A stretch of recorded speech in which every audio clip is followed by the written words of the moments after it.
We were about 350 miles west-southwest of Tahiti. And we were on our last leg of our journey to Australia. We were about 2 days out at sea when our boom came loose from the mast. We're adrift, and the boom is starting to slam into the mast. And on a big mainsail, it's not just a nuisance, it's dangerous. And Ben and I and Amelia and Jean were wrestling with this problem. And it's gonna be pitch black by 5 o'clock at night because there's no moon this night. And I call it quits. I say, look, we're gonna fix this thing in the morning. We've still got our Genoa, which is the big sail that goes to the top of the mast and attaches at the bow. That's pulling us forward.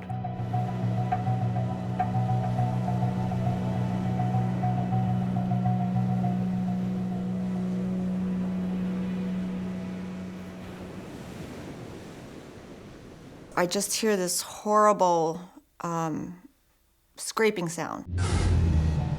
And at first we just looked at each other and said, well, it must be something like a palm, we've hit a palm tree or something that's floating around. But in that same moment, there's thunder. There's like this detonation underneath the boat, like a low frequency, below a boom, right?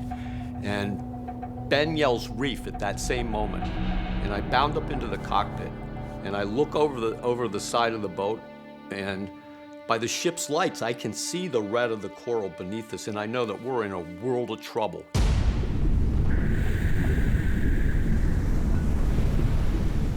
I throw my starboard engine into reverse, full reverse, and I jump across the cockpit, and I throw the port engine into reverse. And I start running for the bow, and Ben reads my mind. He knows instinctively what I want. I got my hand out, he slaps the knife into my hand, and as I run towards the bow, I slash the sheet that's a line that's holding the Genoa, and that's pulling us onto the reef more.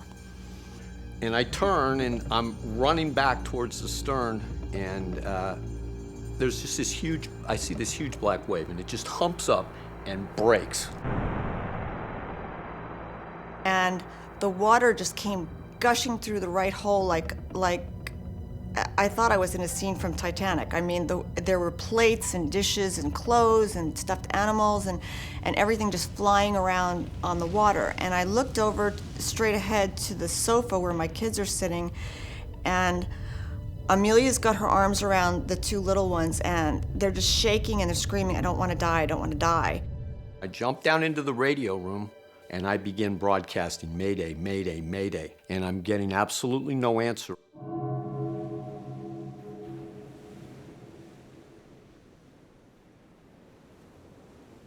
I jump back in the salon and I yell over to Ben and I tell him, we've got to get up there and inflate the life raft. And he's right behind me, and we're up there. We're up on the bows of the boat. I'm telling Amelia to go get food for the life raft.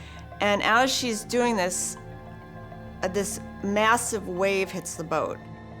The mast actually comes loose from the whole deck, and this huge 3-story, like 2,500-pound mast comes down, and it just lands on the deck, and I can hear John scream. The pain just explodes in my brain, and it just boomerangs back down to my leg, and it comes back up. Emerald Jane's mast is laying right across my legs, and I just remember thinking, this is impossible, it's impossible. And I latch my hands onto the mast, and I use that to help me do a sit-up, and I pull myself forward, and as my field of vision clears the top of the mast, I see the white of these two bones, my leg bones, and the ends are just shattered. And beneath them, there's this spreading pool of blood. The spreader on the mast had actually cut right through John's leg, and his leg was just hanging by a little tendon of skin.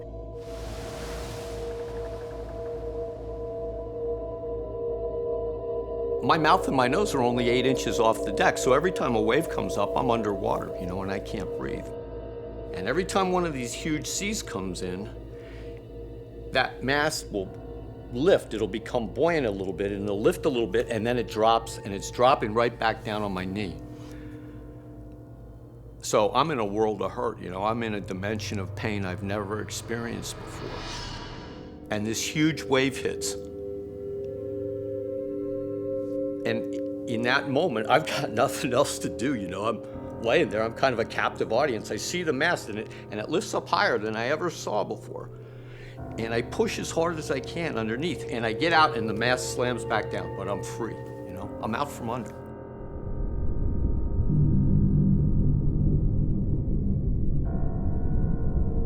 When the right-hand hull, the bow broke off, it scissored around and the life raft fell in between the two hulls, and it's just getting smashed together like a donut inside these hulls. And I mean, I couldn't believe it didn't even pop. And we're without a raft. And we enter a period, you know, where there's just nothing to do but to tough it out. You just gotta hang on and believe.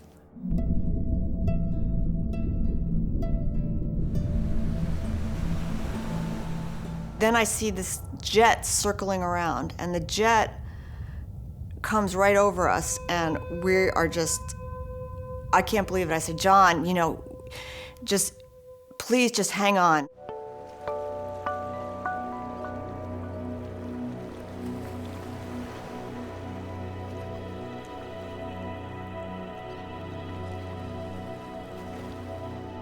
They've got no medicine, you know. They've got no medical skills. They've got no radio. It's an hour-and-a-half ride back to their little settlement. I'm more conscious than I've ever been in my life of, it's an intuitive sense. I just understand that I've got to breathe and that I've got to regulate my breathing. And I'm very conscious of the beat of my heart, and that beat has to be willed. And you have to just stay with that.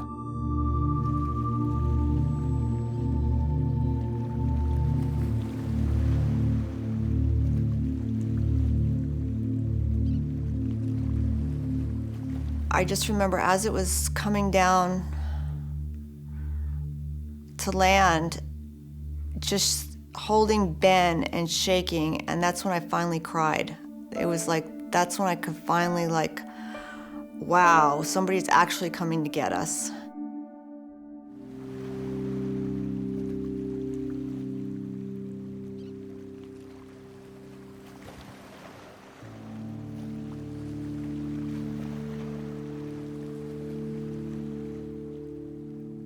You know, my son Ben is a real life example of a boy becoming a man in seconds and never looking back. His behavior is an example of true courage over a very long period of time. Ben was under fire, and he never quit. He never quit.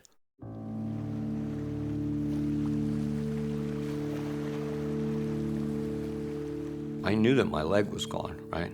But I was just so happy that my wife and kids had survived.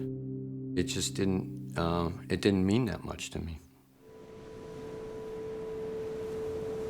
I survived because of the determination, the will, and the love of my family, and also because of my faith in God. And the combination of those two are why I'm here today.